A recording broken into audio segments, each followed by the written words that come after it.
आज हम flamingo book poem first my mother at 66 के MCQs करेंगे।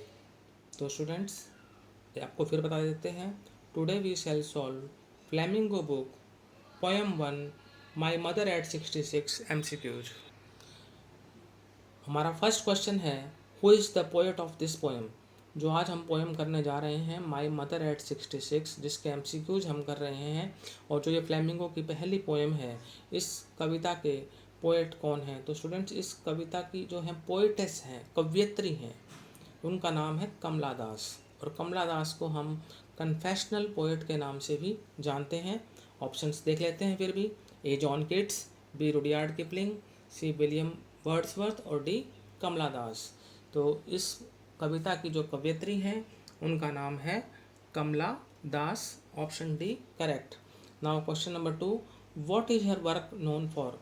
कमला दास का जो वर्क है वो किस चीज़ के लिए जाना जाता है। वे कमला दास ने जो भी मतलब पोएम्स वगैरह लिखी हैं और जो भी उनका वर्क है वो किस लिए जाना जाता है। A for its originality, versatility and flavour of the soil. B for its popularity, for its style, for its the expression used.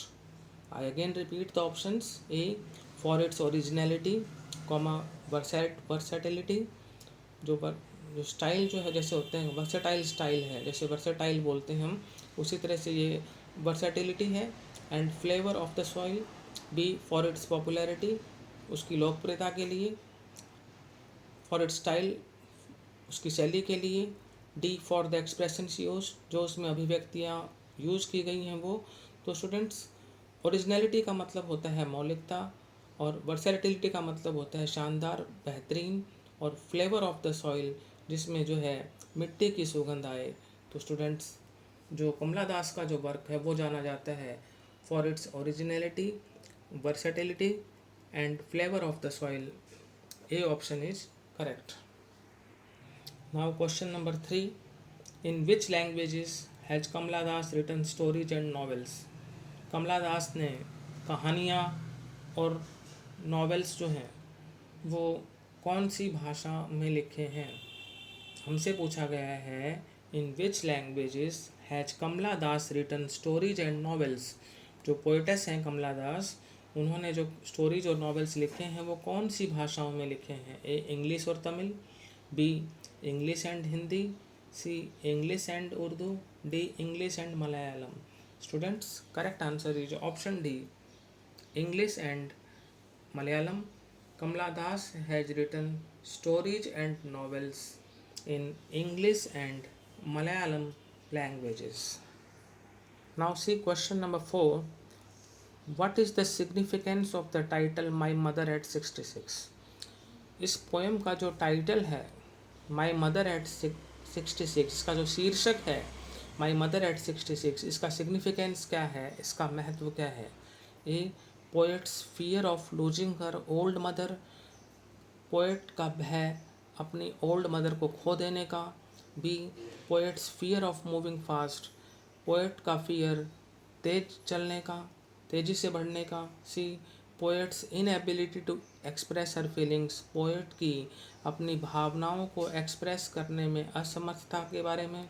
और डी ऑल ऑफ दीज, इनमें से सभी। तो students the significance of the title my mother at 66 is the poets fear of losing her old mother, कि कमला दास को भय है अपनी बूढ़ी माँ को खोने का। ए ऑप्शन जो है वो करेक्ट है। Now question 5, what is the distinctive feature of the poem. कि जो हमारी कविता है उसकी डिस्टिंक्टिव फीचर क्या है, ये हमसे पूछा गया है। भाई उसकी जो विशेषता क्या है, उसकी क्या मतलब मुख्य बात है, उसको कहते हैं distinctive main feature of the poem. A it's metaphors, इसमें रूपकों का प्रयोग किया गया है। बी सिमली, इसमें सिमली का यूज किया गया है। सी एलिट्रेशन, इसमें अनुप्रास का यूज किया गया है। फिर बता देता हूँ, ए इट्स मेटाफर्स, इसमें रूपकों का प्रयोग किया गया है। ए बी सिमली यूज्ड, इसमें उपमा अलंकार का यूज किया गया है। सी एलिट्रेशन, इसमें जो है अनुप्रास अलंकार का यूज किया गया है। डी नैरेटिव स्टाइल, इसमें नैरेटिव स्टाइल है using a single sentence in A set of 14 lines. तो इसका करेक्ट आंसर है the distinctive feature of the poem is its narrative style using a single sentence in a set of 14 lines. Question 6. Where is the poetess going? कवियत्री कहाँ जा रही थी? कमला दास जो है कहाँ जा रही हैं? Where is the poetess going? A. Calcutta, B. Delhi, C. Chennai, D. Cochin. The correct answer is the poetess is going to Cochin. कवियत्री कोचीन जा रही है. Now question number 7. How did the poetess mother look? कवियत्री की माँ कैसी दिखाई देती थी?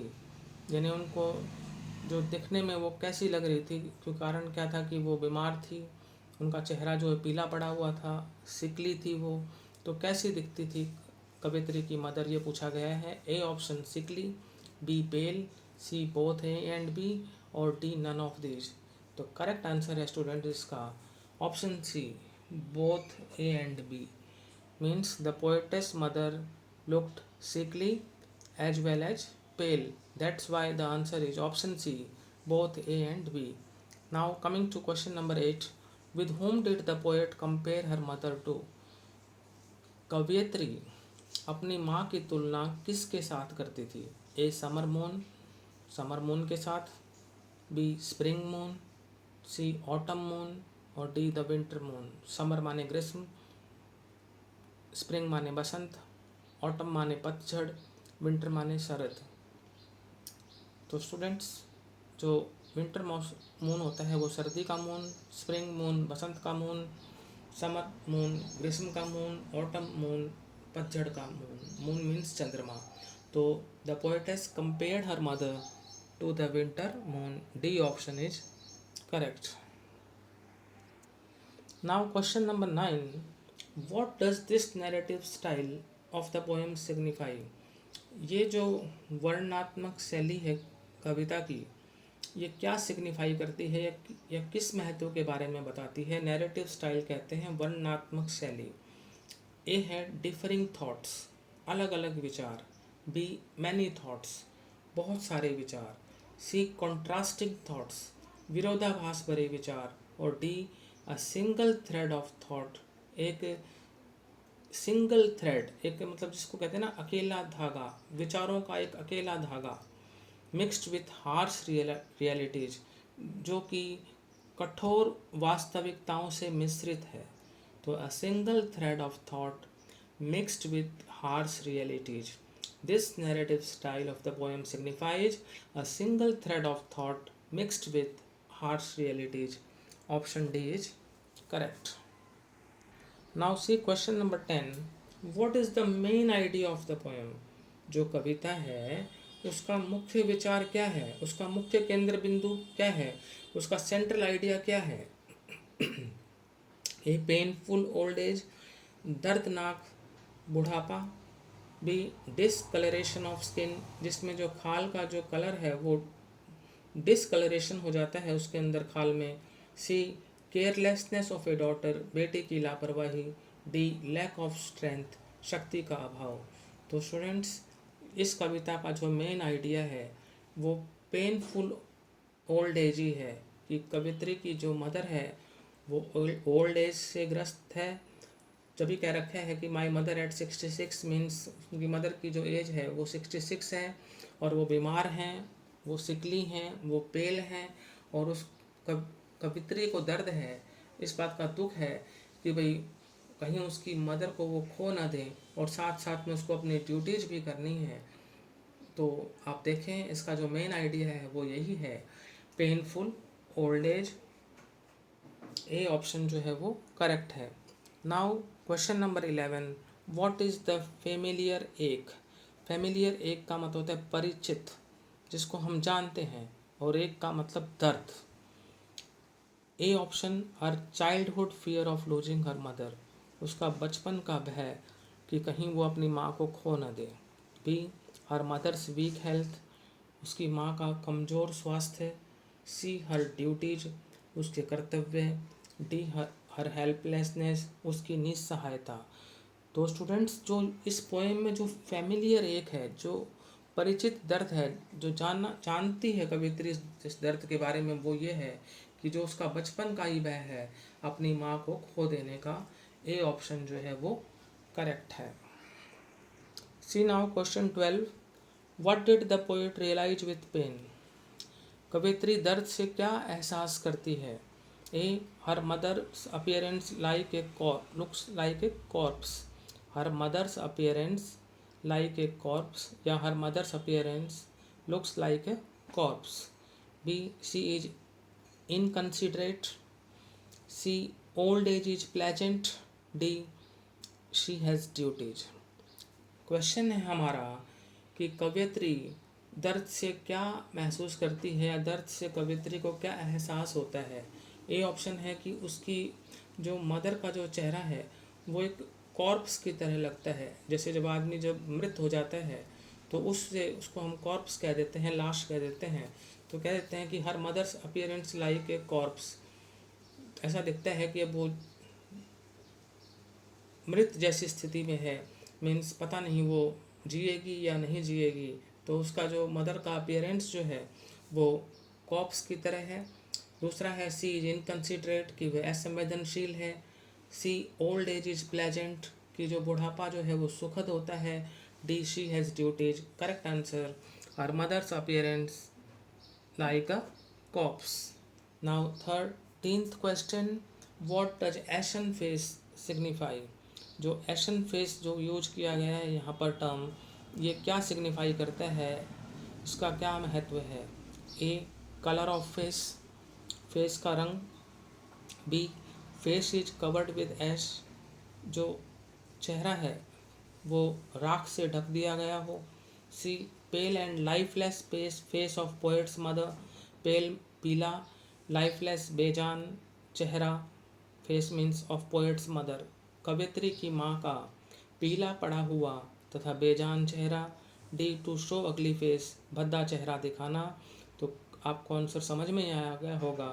Option C pale and lifeless face of poet's mother, जो एसन फेस जो है वो सिग्निफाइज करता है pale and lifeless face of poet's mother. तो स्टूडेंट साथ साथ अब आप खुद भी चेक करते जाएं कि आपको कितने क्वेश्चंस आते थे, और आप फिर कमेंट बॉक्स में डाल सकते हैं। What does ashen face signify? Ashen face signifies pale and lifeless face of poet's mother. Now question 14, what does the poet notice outside the car? जो कवित्री है वो कार से बाहर क्या नोटिस करती है? A sprinting trees and running children, B schools and roads, C other vehicles, D many people on the road. तो जो कवित्री है कार से बाहर जो चीज़ देखती है वो, उसमें हम ऑप्शंस देख लेते हैं एक बार पहले। स्प्रिंटिंग ट्रीज भागते हुए पेड़, और रनिंग चिल्ड्रन दौड़ते हुए बच्चे। B schools and roads schools और सड़कें, सी अदर व्हीकल्स दूसरे वाहन, D many people on the road और सड़क पर बहुत सारे लोग। तो करेक्ट आंसर हो जाता है इसका A sprinting trees and running children. The poetess notices sprinting trees and running children outside the car. Now coming to question number 15, what does the narrative single sentence style of the poem highlight?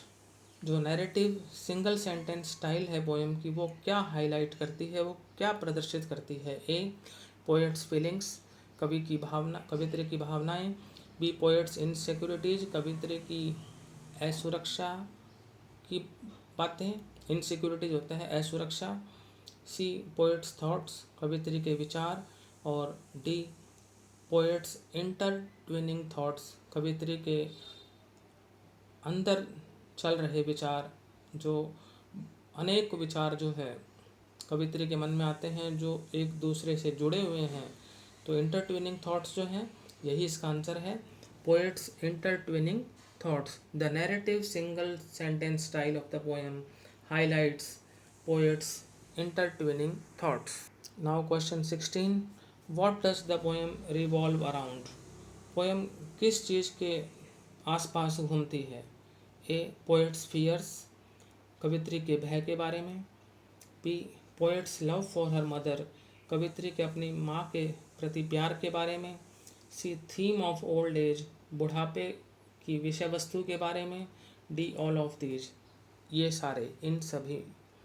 तो students, ये कविता जो है poets के भय के आसपास भी घूमती है, poets love for her mother के आसपास भी घूमती है, थीम ऑफ ओल्ड एज के आसपास भी घूमती है।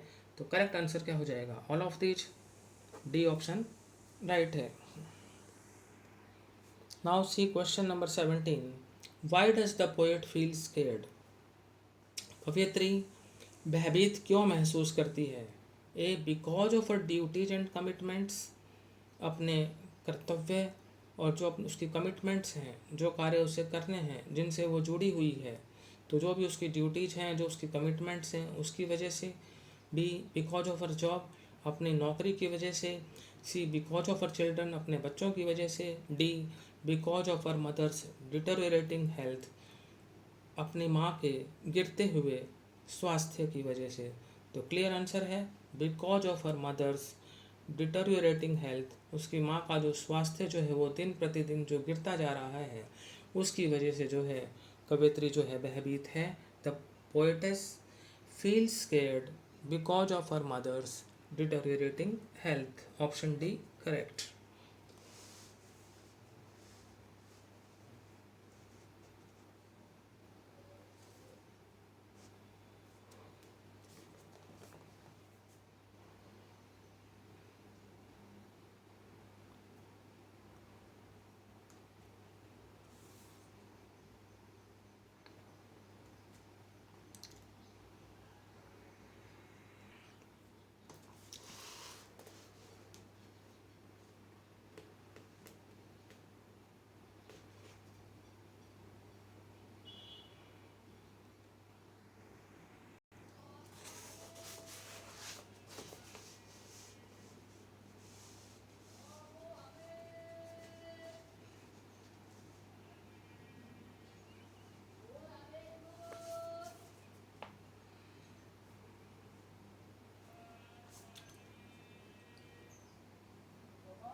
आज इंट्रो हो जाते यार।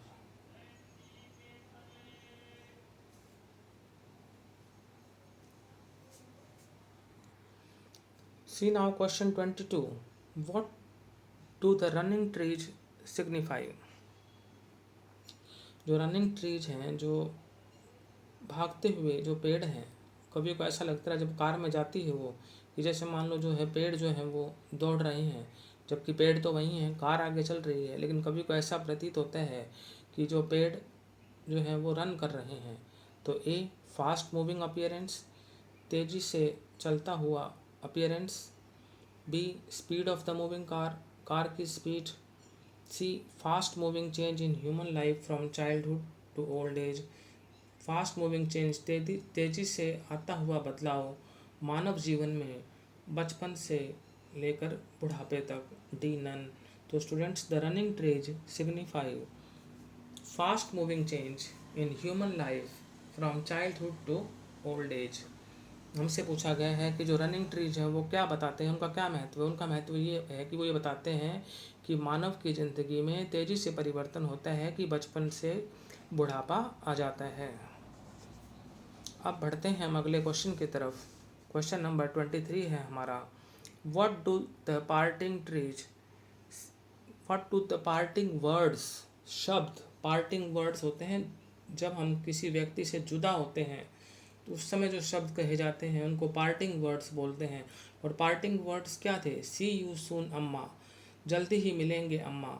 ये बात कही थी कमला दास ने अपनी मदर से।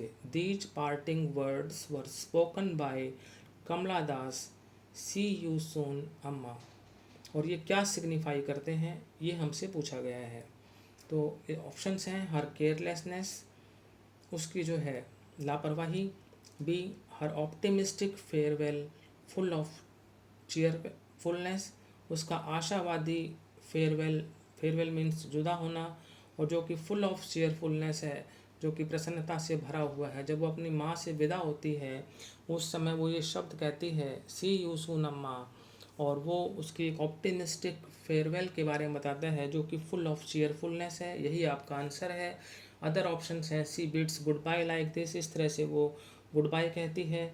सी जी ने हरी, वो जल्दी में है। करेक्ट आंसर है आपका her optimistic farewell full of cheerfulness. अब क्वेश्चन 24 है आपका, what does the poet smile signify in the poem. कवयित्री की जो स्माइल है, जो मुस्कुराहट है इस कविता में, वो क्या सिग्निफाई करती है, वो क्या बताती है। A her assurance to mother and helplessness inside, वो अपनी माँ को तो एश्योरेंस दे रही है, भरोसा दिला रही है, लेकिन उसके अंदर जो है वो निस्सहायता है।